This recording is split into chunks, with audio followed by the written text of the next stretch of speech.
Harold accidentally fell and needed to make a will for his illegitimate child. I was devastated and rushed over, tearing the will to shreds. Dad, we're father and son. What are you doing this for? I will never give up on you. I'll sell everything if I have to. I'll get you healed. The doctors and nurses were moved by my filial devotion. Harold's eyes were bloodshot, but I pinned him to the hospital bed so hard he became furious and developed a cerebral hemorrhage, immediately being taken into surgery. By the time Amanda received the news and rushed over with Dylan, I had already signed the do not resuscitate consent form through my tears and hurriedly sent him off to the crematorium.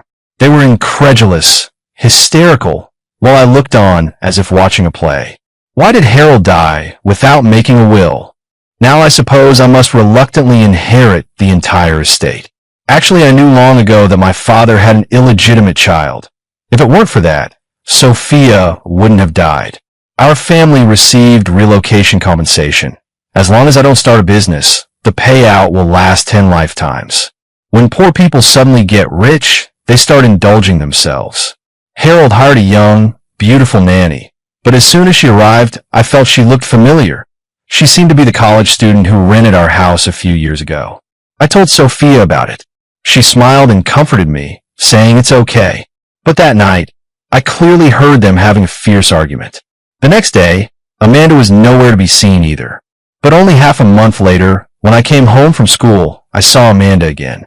Whether Sophia compromised or reached an agreement with Harold, from then on Amanda was responsible for taking care of my life. They said he was there to take care of me, but it was more like hiring a live-in father who never cared about my well-being and even like the mistress, made me do household chores. 3 months later, while I was in class, I suddenly received a call from home. Sophia had fallen gravely ill and been rushed to the hospital, and before I could get there, she had already passed away. At the time, I was convinced that the vicious Amanda had secretly poisoned her and killed Sophia. But I was too young then and powerless to fight back, so I could only silently bury my hatred in my heart. Over the next 10 years, Harold started a real estate company, hoarded land, and made over $100 million by loan sharking. When I grew up, I repeatedly and keenly sensed that Harold intended to promote Amanda, but given his position as a local councilman, he was always cautious. On the surface, he had no relationship with Amanda, but in reality, he secretly bought her a house. He spent most of his time at Amanda's place, and in his eyes, they were the loving family. At first, he still considered my feelings, calling me from time to ask about my studies. But as time went on and the company grew bigger, he became increasingly cold toward me.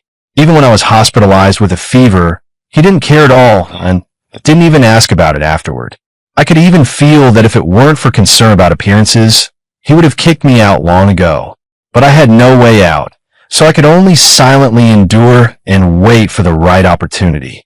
Soon, that moment really came. Maybe wanting to confront me, he unusually dragged me to climb a mountain.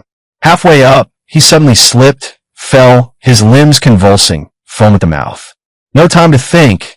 I dashed past everyone, secretly grabbing his tie with one hand, voice mournful.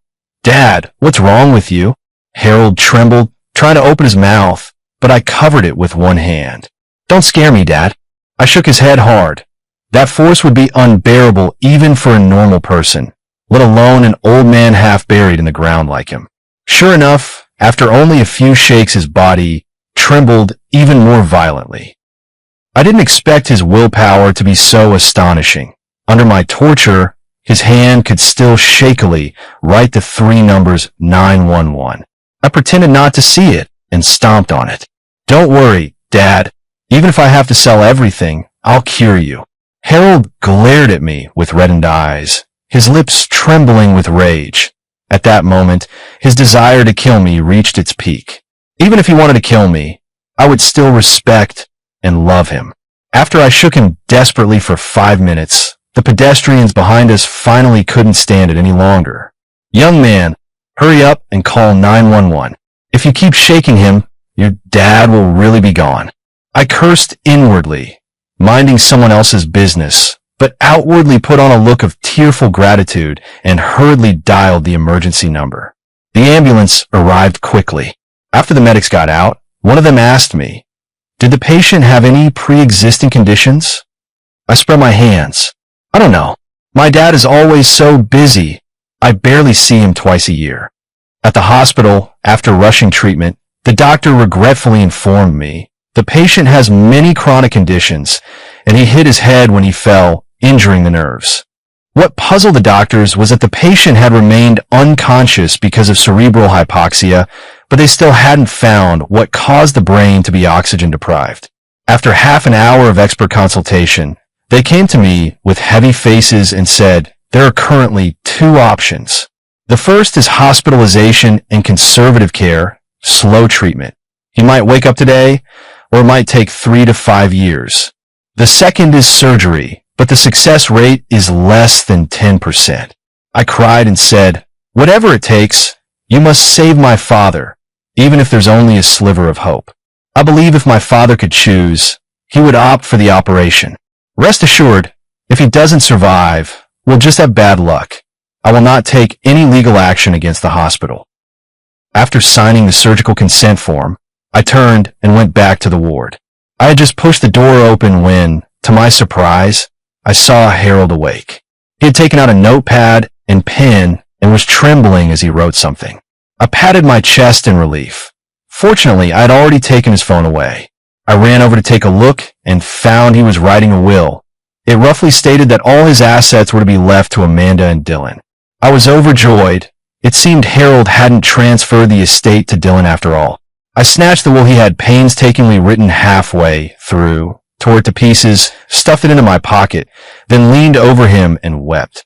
"Dad, I don't want your fortune. I want you alive. I'm your only son. You're my only father. Even if I lose everything, I'll save you." As I cried, I subtly pressed down on his heart. The young nurse who had just come and saw this scene and was moved to tears. Only I saw the fury in Harold's eyes. He kept struggling, but what could an old man who couldn't even open his mouth use to fight me? A few minutes later, he was rendered unconscious by me, and the machine beside him let out a piercing alarm. Several doctors rushed in and examined him. "Mr. Johnson, your father's condition has suddenly worsened. He must undergo surgery immediately." I wiped my tears away. "You must operate now. Immediately. Right away." Harold was rushed into the emergency room, and I spent 2 agonizing hours outside the door, fervently praying to whatever God might listen.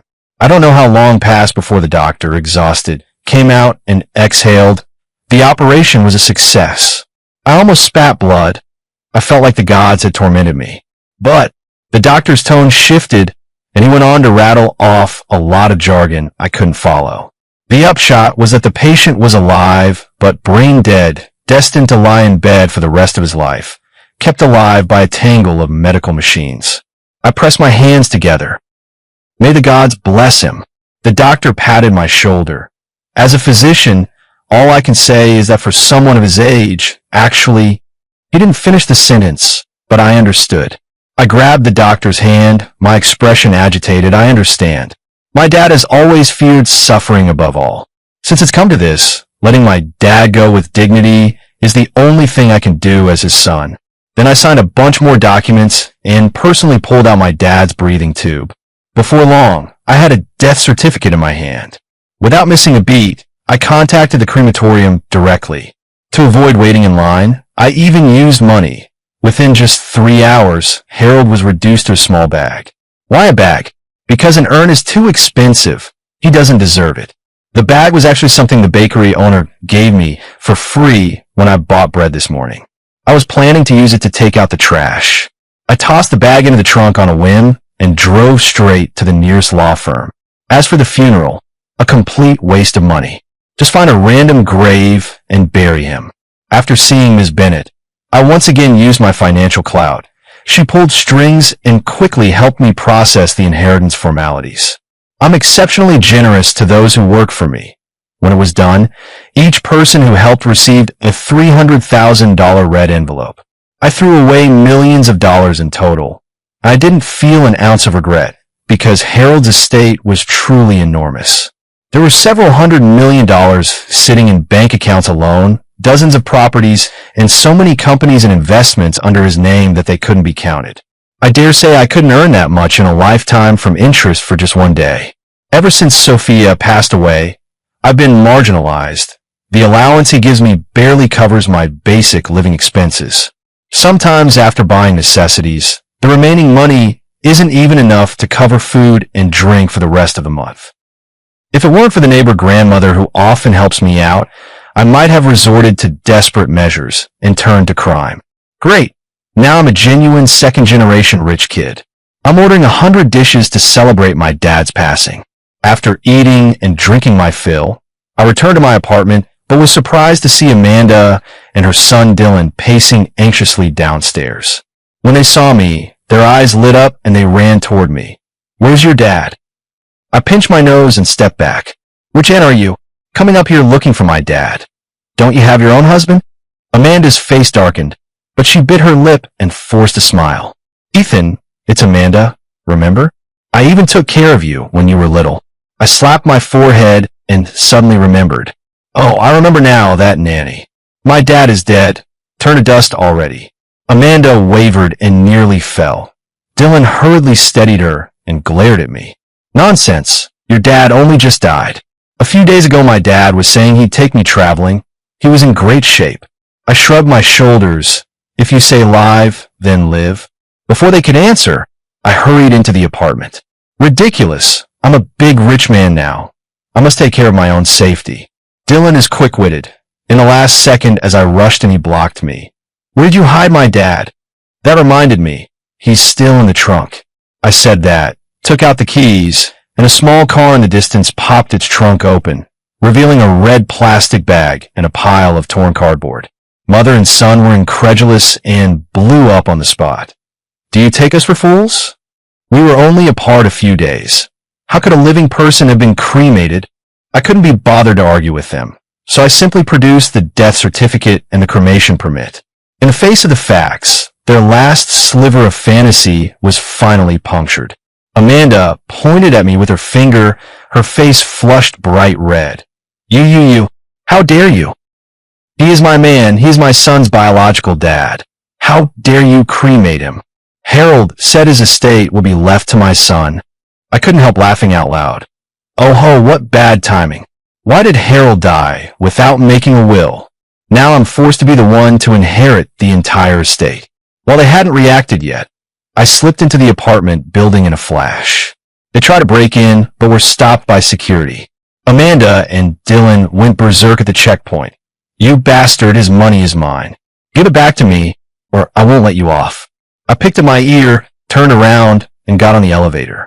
I'm a very rich person now. I won't stoop to deal with penniless people like them. That same day, I contacted the real estate agent and put the apartment up for sale.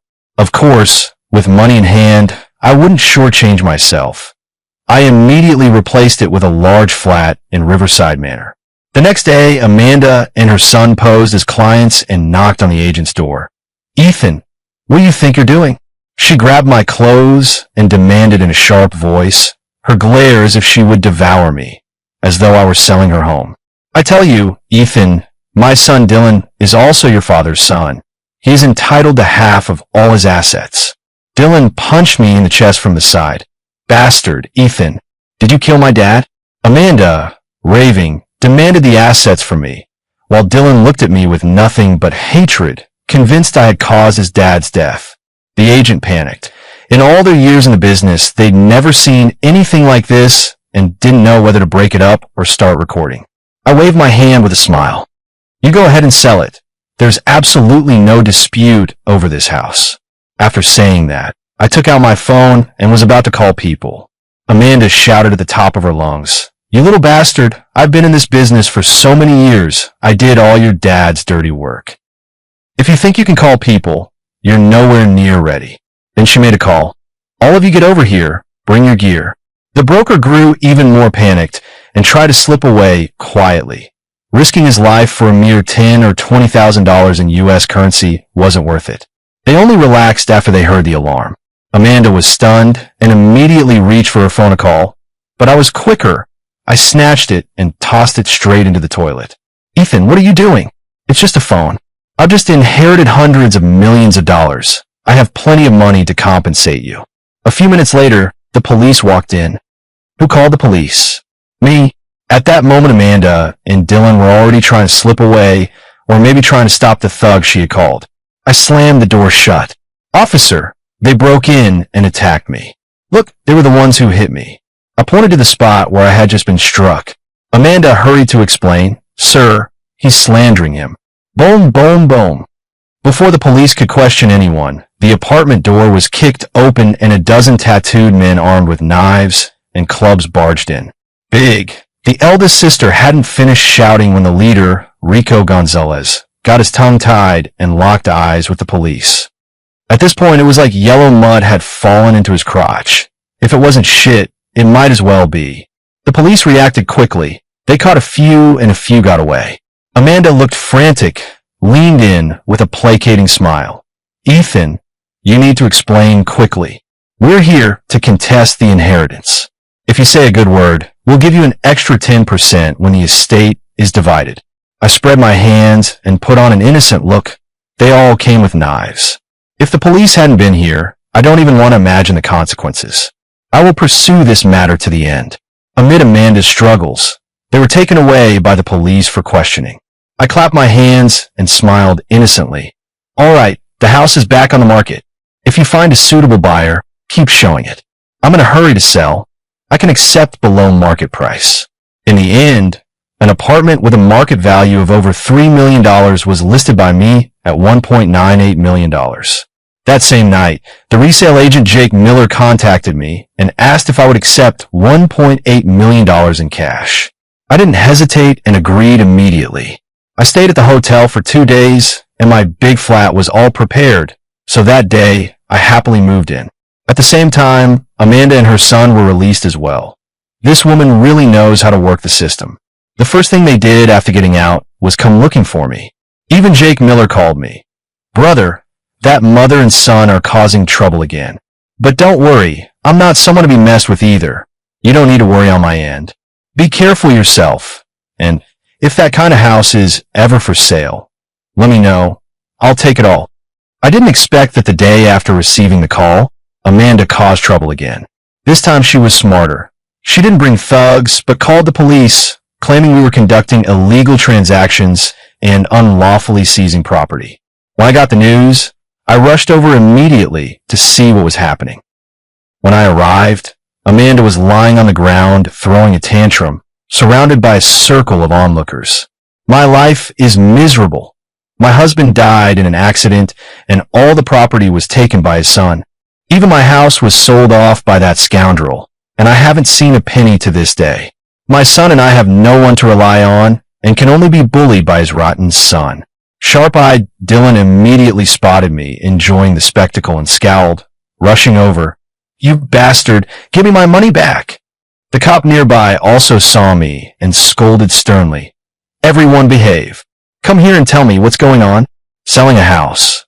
Why wasn't this discussed with the family? I blinked innocently. Family? What family? I'm an only child in my family. My father is a local counselor and strictly enforces the relevant population policy. Now I'm the only one left in my family, and I'm the head of the household on the household register. I took out the household registration book and handed it to the police. The officer frowned as he read it, then turned to look at the mother and son. Amanda hurriedly explained, My son really is his father's child. If you don't believe me, look at this. She pulled out a pile of photos, intimate pictures of my dad with them. The policeman glanced once and continued to ask, So what is your relationship? I snapped angrily. My parents never divorced until they died. Amanda stuck out her neck. We never registered, but I am his wife. My husband said all his property would go to my son. Suddenly, she seemed to have an idea. He must have killed my husband, which is why he's so eager to destroy the body and evidence. Officer, you must investigate thoroughly and clear our names. That inheritance must be taken back for my son and me. The more the policeman listened, the deeper his frown grew. No evidence. This is slander. This house has nothing to do with you. If you cause any more trouble, we'll handle it officially. If you still have objections, you can sue in court. Upon hearing that, Amanda flopped to the ground and rolled around, picking on honest people. They're all biological sons. Give me back my property. Jake Miller arrived late. The moment he saw me, his cold expression instantly collapsed, and he put on an ingratiating smile. Bro, why make a fuss over such a small matter? The price was so far below market. If there aren't some tricks, I couldn't feel secure buying this house. Jake Miller's enthusiasm gave me goosebumps. I declined his invitation to eat, and under the murderous gazes of Amanda and her son, I sped away in my newly purchased McLaren. That night, I bought a plane ticket to Palm Bay and picked out which yacht and treasures to take. The next day, just as I was about to leave, an unknown number called. It turned out Amanda and her son hadn't gotten the better of me here, so they'd gone and made a scene at the company. When I heard that, I immediately turned around and rushed over. What a joke. The company is a golden goose, so of course you hold it tightly. As soon as I stepped in, I heard Amanda's sharp voice. Open your dog eyes wide. This is Harold's son. He's here to inherit the company. And he's the company's project manager. Don't you guys know him? My dad, in order to pave the way for Dylan, actually pulled him into the company and got him a job. But sadly, no matter how much he indulged his illegitimate son, he wouldn't dare publicly admit he was his son. But I'm different. Even if I'm not taken seriously, in their eyes I'm still the boss's biological son, and many senior executives have seen me. Dylan, you're making a scene. I'm firing you immediately. The chairman has only one son. Where did you pop out from? You've been at the company a year, so why has the chairman never mentioned this to me? Mr. Carter was indignant and didn't even believe my father had died. Amanda, however, persisted. Are you blind? He and your chairman are cut from the same mold. You'd better help my son take over the company, or I'll fire you. Who do you think you're looking at talking so big? I walked over casually in my shorts, looking relaxed. The company employees looked at one another, shocked by my appearance. Only Mr. Carter remained composed. After all, he called the chairman hundreds of times these past few days with no answer, and he already had a bad feeling.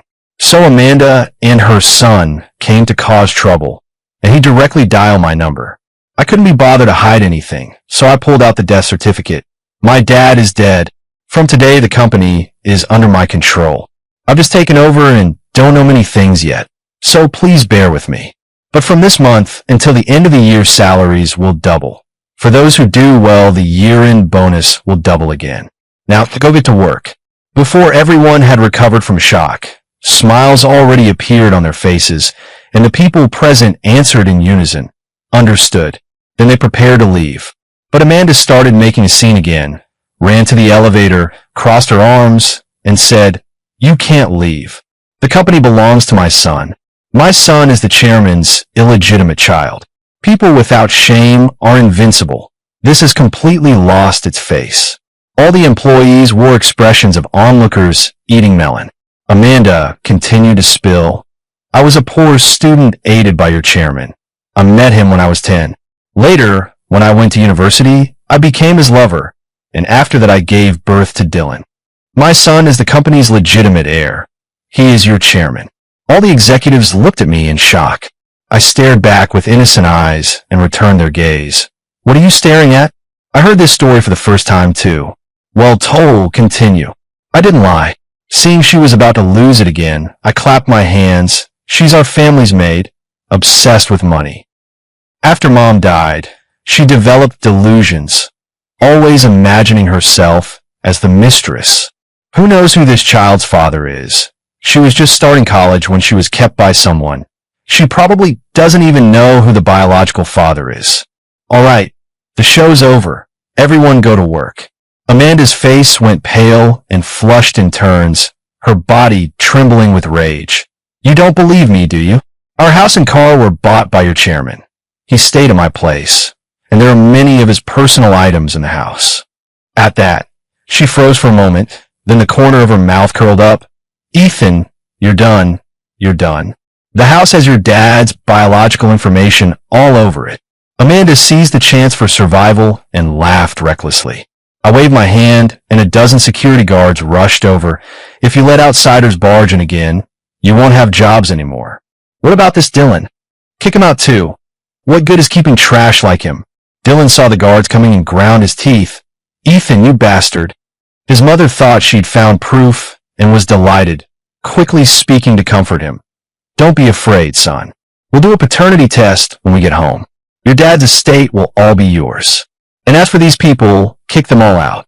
Dylan clenched his fists and nodded fiercely, looking up to threaten me. "Ethan, don't celebrate too soon. 30 years on the East Bank, 30 years on the West."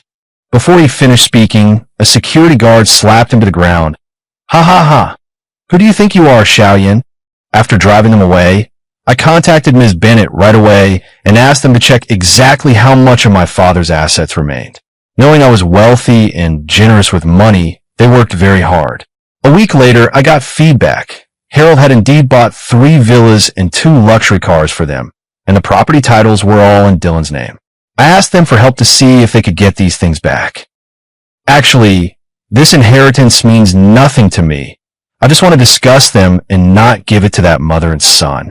A week later, I received a court summons. Amanda sued me, saying I had illegally appropriated the estate.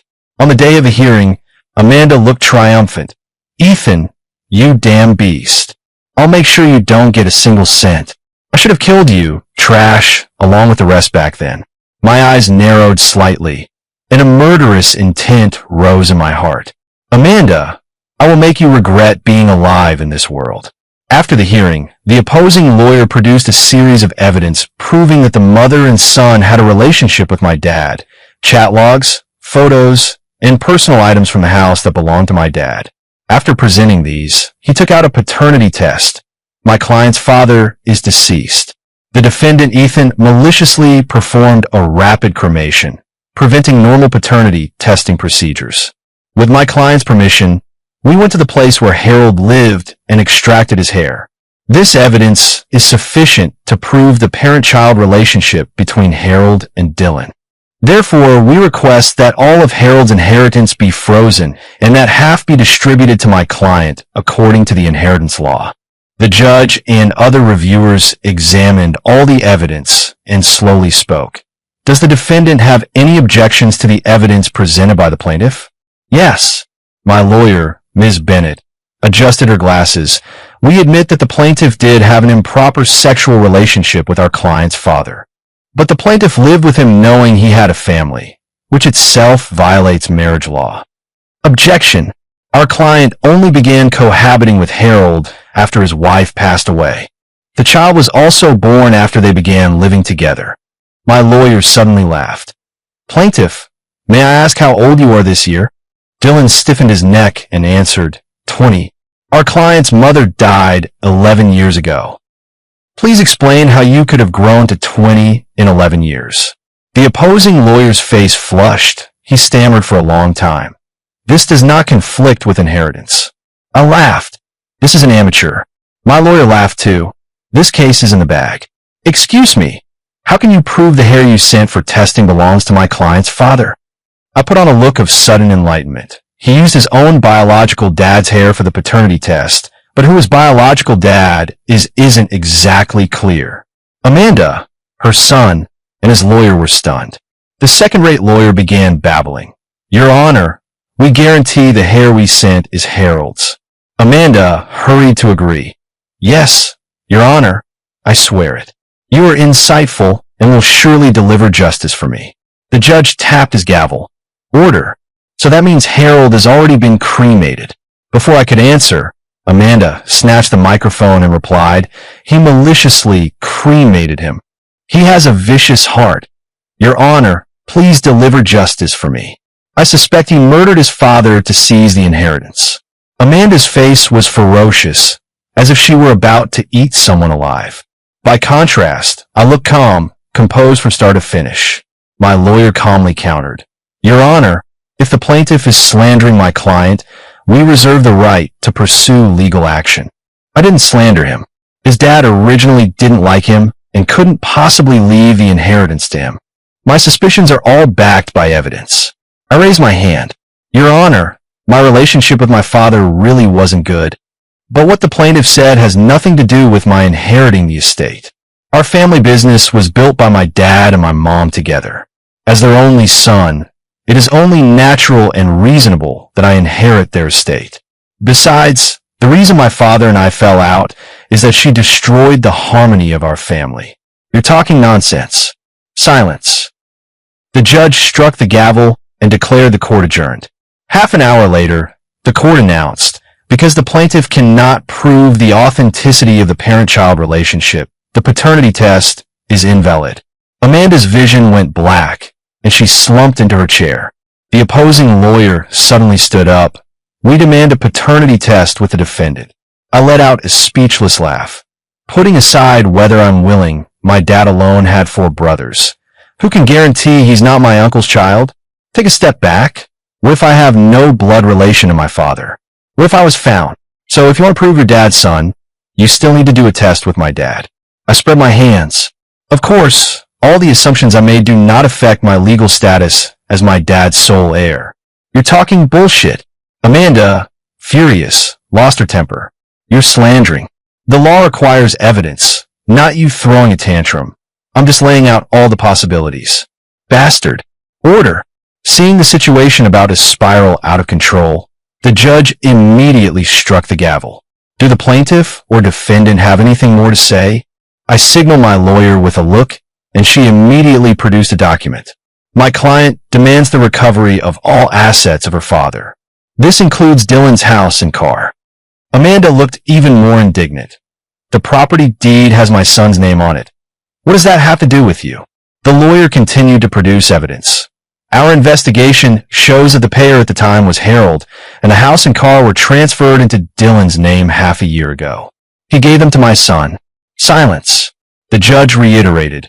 Wait until the defendant finishes speaking before you rebut. Then the lawyer produced another document.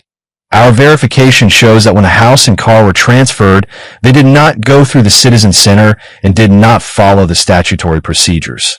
The housing authority records do not contain valid proof of identity, such as both parties' handwritten signatures, photos, or fingerprints, so we believe Harold was unaware of the transfer. Amanda and her son used illegal means to effect the transfer, so there was no gift. Actually, given my father's position, handling these matters would only require a single phone call, but I seized on that loophole. Amanda obviously knew about this too. Her face went pale.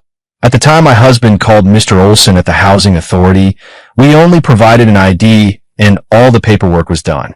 Nonsense. My lawyer submitted the evidence. Do you think the state is yours to run? All procedures are clearly stipulated by the state. Not even a provincial governor can skip the steps. Order. The judge turned to Amanda. Did you have a gift agreement or anything like that between you? We're husband and wife. Why would we write something like that? I'm telling you, this house is ours. You don't need to rule on it. The judge frowned slightly. Plaintiff, I'll warn you once. Answer the questions directly. Don't say irrelevant things. How have I not answered? I suspect you were bought off by Ethan. Amanda's lawyer hurriedly covered her mouth, afraid she would say something even more outrageous. The gavel fell again. The judge announced a recess and that a ruling would be handed down at a later date. My claim was ordered to be filed as a new case. Good things come in pairs. Just as I was about to return to the company, I got a call from over there. Mr. Johnson, I checked the company's accounts for the past 2 years as you instructed. There are quite a few problems. The biggest questionable account was a procurement handled by Dylan, with a discrepancy of nearly $800,000. I asked the former accountant. She said the chairman knew about it and forbade an investigation. I sneered coldly. Dylan, you ran into this yourself. When Harold was alive, he could cover for you. Now, I won't go easy.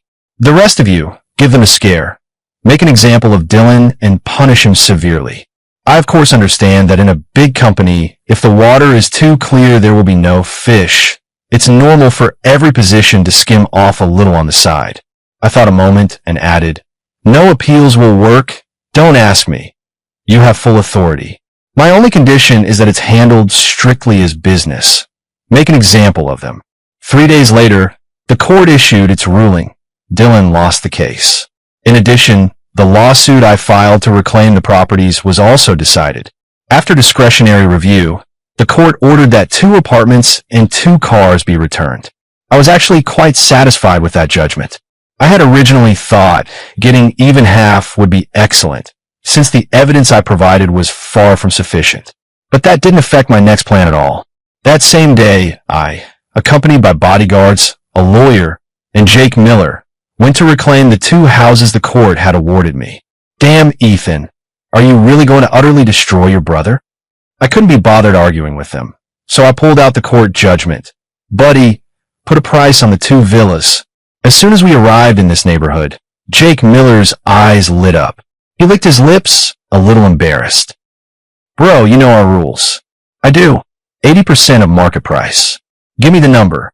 Hearing my assurance, he chuckled. 2 villas, a total of $31 million. That's really steep. Sensing my displeasure, he hurried to reassure me. Bro, the usual. Full cash that day. No after sales. Deal. We slapped palms. What are you doing? I'm telling you, don't you dare take a single cent. Seeing us ignore her, Amanda blew up on the spot. I couldn't be bothered to watch the rest of the show. After receiving the money, I turned and left, leaving only Jake Miller grinning wickedly behind. You two, we're old friends. Do me a favor. Otherwise, I won't show you any favor. After we left, word came from the hospital that Sophia's medical records and hospitalization files had all disappeared. Just as I suspected, my mom's death really wasn't that simple. The only person who could have done this so quietly was my father, now turned to dust, and of course Amanda must be involved as well. No matter what, I'll pin this debt on that mother and son. The next day, while Dylan and his mother were still at home scheming about how to make trouble for me, the police showed up. When he was taken away, he was completely bewildered. Upon learning he was accused of embezzlement and misappropriation of funds, he panicked completely. His case was airtight. The court ruled quickly. Because the amount embezzled was enormous, he was sentenced to life imprisonment and all his personal assets were confiscated. Dylan was dissatisfied and filed an appeal. After her son was arrested, Amanda completely lost her former vigor.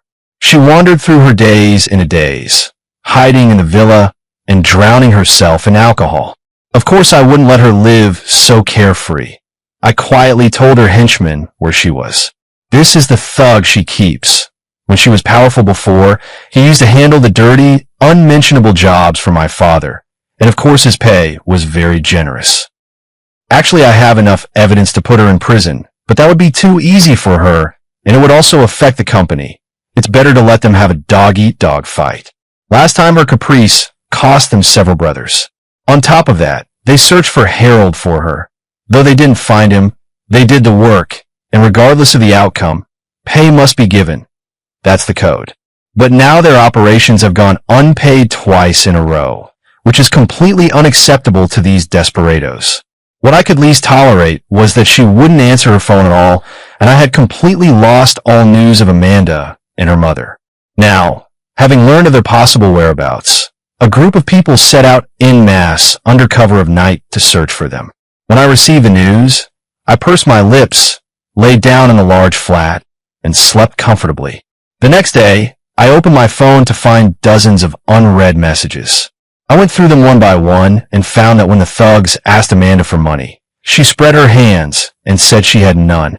The thugs naturally didn't believe her. After ransacking and torturing her, they still couldn't get a single cent. In the end, their leader, Rico Gonzalez, furious and desperate, kidnapped her with the intention of selling her to the mountains to be someone's wife. I smiled to myself. These people really have ideas. With my covert help, they made it through without major trouble and were sold at a high price to a 60-year-old man, Earl Davis. Of course, the old man also had a bachelor son, Todd Davis. Anyone who's been to the mountains knows what that means. 3 years passed in the blink of an eye. Dylan's case had long since been adjudicated. I chose not to pursue his responsibility, and his sentence was reduced from life to 5 years. He reformed in prison, and with my special arrangements, today is the day he gets out.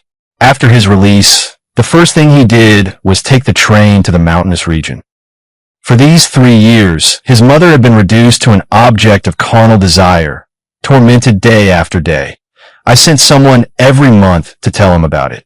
He had resisted and tried to seek the guards' help, but it was of no use at all.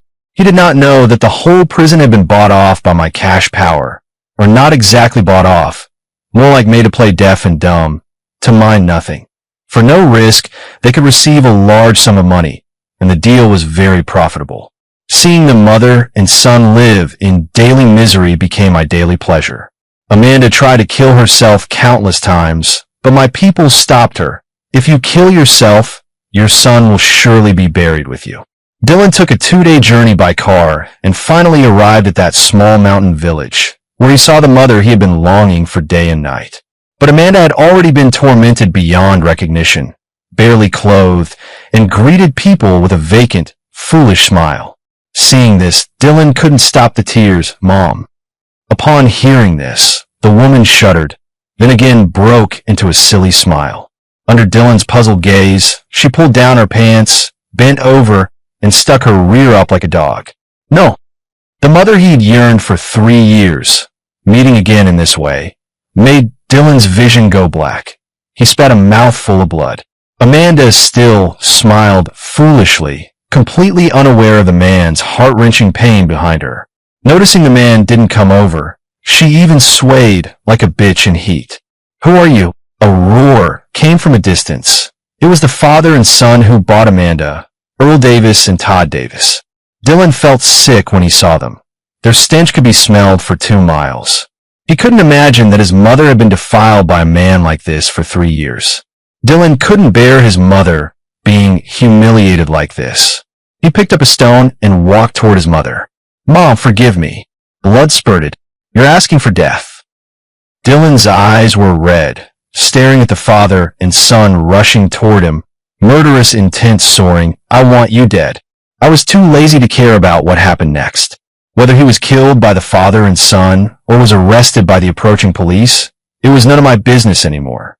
Blood debt must be repaid in blood. I closed my eyes and silently thought, Mom, rest in peace. Would you like me to organize this rewritten article into a chapter document for you, making it easy to read or save?